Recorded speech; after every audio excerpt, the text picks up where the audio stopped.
김태현의 정치쇼. 여러분은 지금 균형 잡힌 시사 김태현의 정치쇼를 듣고 계십니다. 김태현의 정치쇼 뉴스 속 깊숙한 이야기를 들어본 인터뷰 시간이 돌아왔습니다. 어제 헌재가 검수완박법, 소위 검수완박법이라고 불리는 이 법안에 대한 권한쟁의 심판에서 법이 유효하다 이런 결정을 내렸습니다.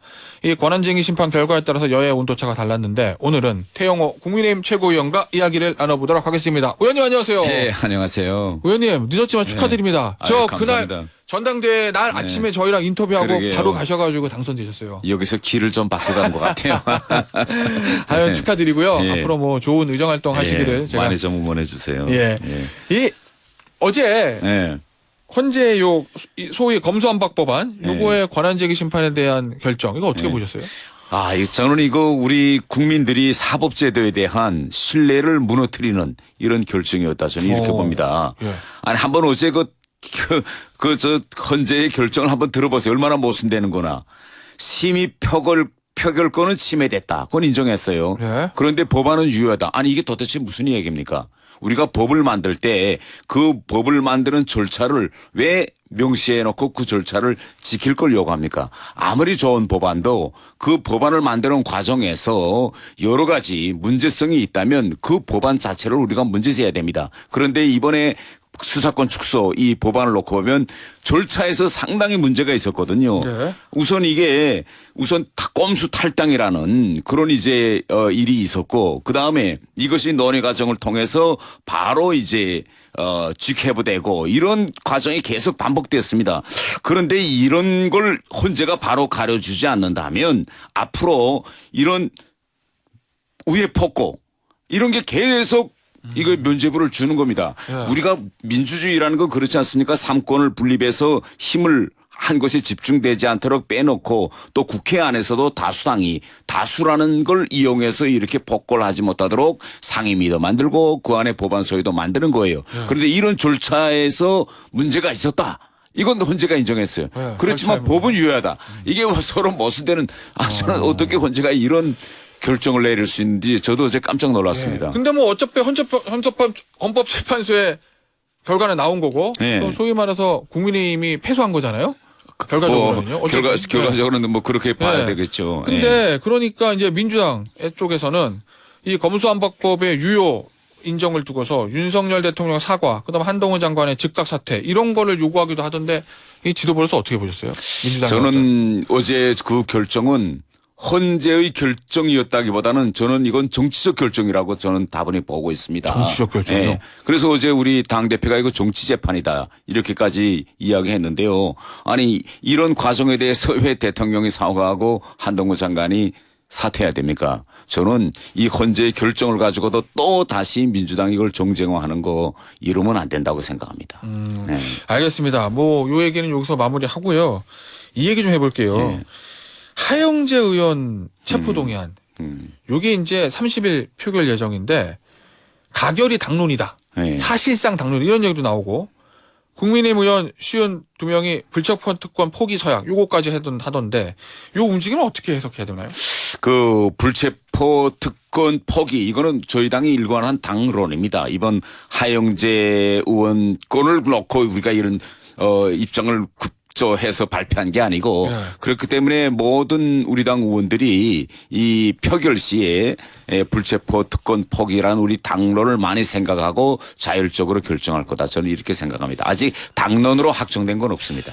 결과는 어떨 거로 보세요? 국민의힘 쪽에서 이거 무기명 투표니까 국민의힘에서 몇 표, 민주당에서 몇 표 이렇게 제가 사전에 우리 국민의힘에서 몇 표가 반대할 것인지는 예측할 수 없지만은 예. 일단 지금 현재 민주당에서도 대단히 큰 부담을 느끼고 있어요. 그렇다는 보도가 바로 있더라고요. 직전에 이재명 그 체포동의안을 부결했기 때문에 네. 현재는 대단히 예단하기 힘든 상황이다. 저는 이렇게 일단 말하고 싶습니다. 이 불체포 특기 포기 서약에 서명한 의원들이 그 의원들의 얘기입니다. 이재명 대표처럼 지저분하게 살지 않겠다. 이렇게 말했다고 하는데 네. 이재명 대표의 불체포 특권 포기를 요구하는 거 아니겠습니까? 그렇죠. 이 이재명 대표에 대한 압박이 될 거라고 보세요? 저는 압박이 대단히 될 거라고 생각합니다. 왜냐하면 국민들이 바라보는 시선에서 비교가 되잖아요.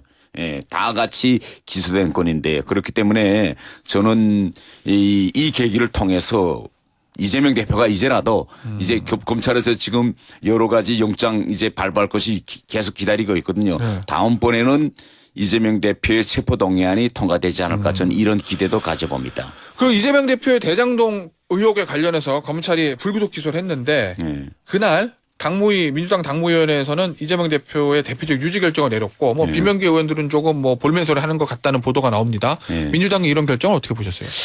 민주당이 지금까지 내세운 것이 또 우리 국민의힘에 비해서 그들이 자긍심을 가진 게 도덕성이 아니겠습니까?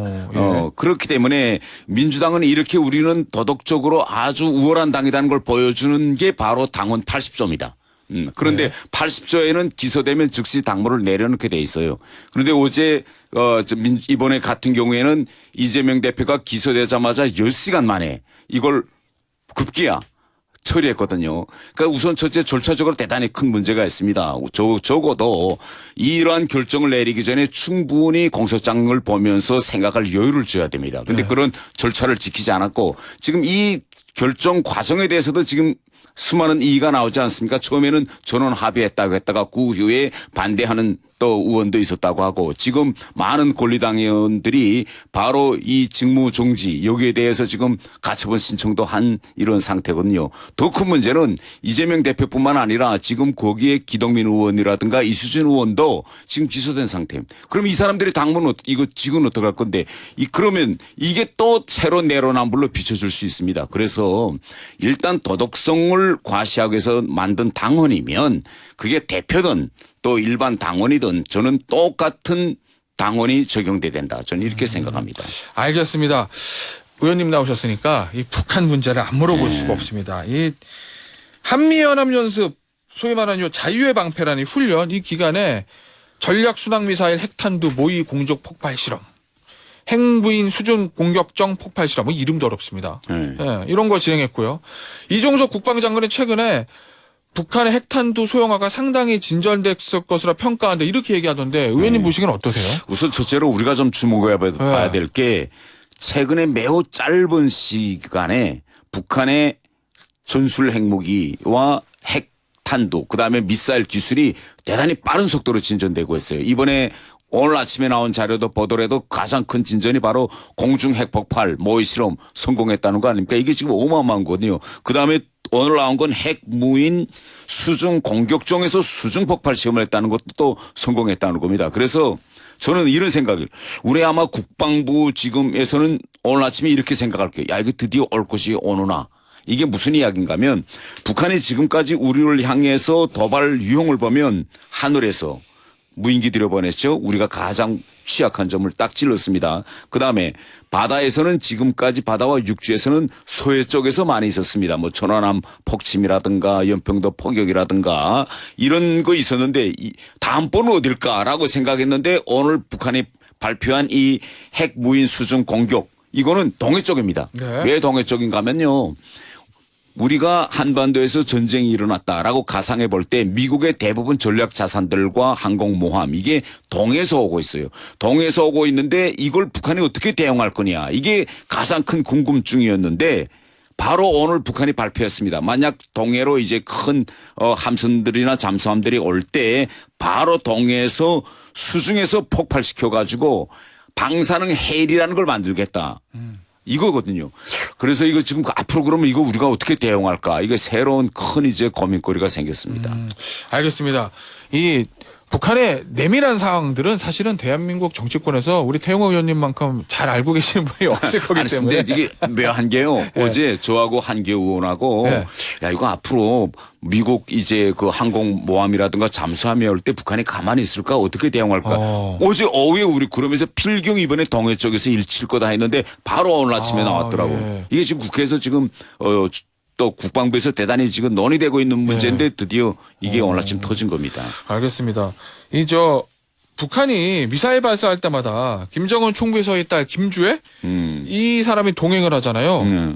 이 뭐라고 부르지? 이 사람이라고 해야 되나? 이 아이라고 해야 되나? 예, 어쨌든 이 김주애가 군사적 행동 때마다 전면에 나서는 거. 이건 뭐 어떻게 평가해야 돼요, 우리가? 김정은은 이런 걸 보여주고 싶어 하는 것 같아요. 우리 애가 아직 어리지만 또 다음번에도 이 북한의 세습 구도가 김정은 자녀들한테로 넘어간다. 이걸 이제 끊임없이 북한 주민들에게 각인시키려고 하는 것 같습니다. 뭐 김정은 총비서 아들이 있다는 얘기도 있던데 김주애 오빠 그건 맞습니까? 글쎄 우리 국정원은 뭐 그 아들이 있는데 그 아들이 김주애 오빠냐 아니면 동생이냐 이건 아직 확정 지을 순 없지만 그런데 저 자신은 2016년에 한국으로 귀순하기 전까지도 아들이 있다는 얘기를 북한에서 들어보지 못했어요. 그런데 지금 국정원에서 아들이 있는 그런 증거가 포착됐다니까 우리 정보당국에 그 일단 발표를 신뢰해야죠. 그러면 아들은 김주애보다 동생일 확률이 더 높은 거예요? 그것도 이제 제가 예단할 수 있는데 왜 아들이 있으면 뭐 공개하지 않을까? 북한은 네. 대단히 가부장적 그런 시스템이기 때문에. 그러니까 뭐 후계자적으로 내세운다면 아들을 내세울 것 같긴 해서 제가 여쭤보는 겁니다. 알겠습니다. 그건 아직 확실하진 않다는 말씀이시군요. 이런 보도도 있었잖아요. 국내 언론에. 이 김주애 등장 이후에 여동생 김여정, 부인인 리설주 여기에 올케 순위 간에 권력 투쟁이 있는 거 아니냐 뭐 이런 보도도 있던데 맞나요? 권력 투쟁이라기보다는 김정은이 지금 39살, 39세입니다. 네. 그런데 건강 상태가 좋지 않아요. 우리가 김정은의 그 외모만 보아도 이 살이 갑자기 찌다가 또 줄다가 이거든요. 근데 저렇게 몸에서 살이 대폭 늘었다 줄었다 하는 건 대단히 건강에 문제가 있는 거예요. 그런데 만일 김정은이 지금 이 과정에서 뭐 유고가 일어나서 부재한다. 그러면 자기 딸 10살짜리한테 권력을 주겠어요? 줄 수가 없거든요. 그러면 임시적으로 김여정한테 갈 수밖에 없습니다. 그런데 김정은이나 이설주가 보여주고 싶은 거는 그거는 권력 후계 구도가 아니다. 앞으로 김정은이 잘못된다. 그건 임시적으로 우리 말하면 비대위와 같은 그런 거지 권력 후계 구도는 반드시 수직으로 하향으로 내려가야 된다.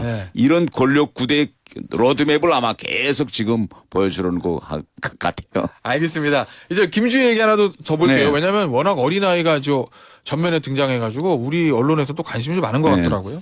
이 ICBM 발사할 때 딸인 김주애가 나왔는데 뭐 코트를 입고 나왔다고 합니다. 저는 사실 보지 못했거든요. 코트 사진. 그런데 이게 브랜드 얘기해도 되겠죠. 디올 제품이고 우리 돈으로 하면 230만 원이 넘는다. 그러면 사실 우리나라에서도 굉장히 비싼 거잖아요. 대단히 비싼 거죠. 네, 저 사진이 보이네요. 우리 돈으로도 230만 원짜리 디올 코트를 아이가 입고 나왔다. 굉장히 명품이고 사치품이라고 볼 수도 있는데 그럼 이거 북한 지금 뭐 식량난도 있고 경제상도 좋지 않은데 저런 거 입고 나오면은 주민들이 보면 좋아할까요?